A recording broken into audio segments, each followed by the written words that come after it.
So Vancouver has a rat problem, Victoria has a rat problem, and more we are starting to see that we have a rat problem as well. Rat populations in the Okanagan are building, and with the mild winter this past year, the rodents could be out in full force. I'm aware that if a winter is quite light, we haven't really had a bad winter here this year.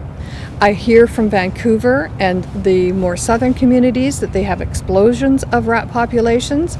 Then I can be fairly certain that we're going to see an increase in rat populations here as well. We have certainly put a lot of buildings out into the environment that will allow a rat to harbor itself safely.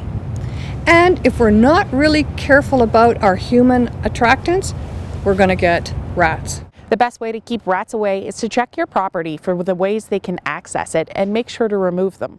So if we're not taking care of the detritus on our property, we're not making sure that there are strong barriers for rats to enter in and live inside the walls of our sheds or in wood piles, then we are going to get rats. If you're in a low-lying area but has access to dry old sheds, be on the lookout for rats. Don't let them get established on your property. Remember not to use poison traps, as they can affect other wildlife animals and your pet's health.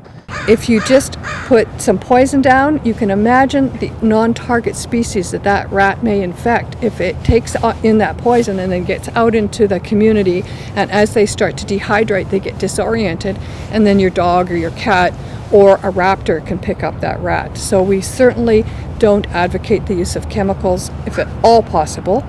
And also the glue traps, the traps that you see that are available that as the animal moves across it, they get stuck. Well, non-target species get stuck on those traps. If you do find you have rats and you do enter into your own program of rat management, just be aware about how you're going to dispose of those rats. For Castanet News in Penticton, I'm Casey Richardson.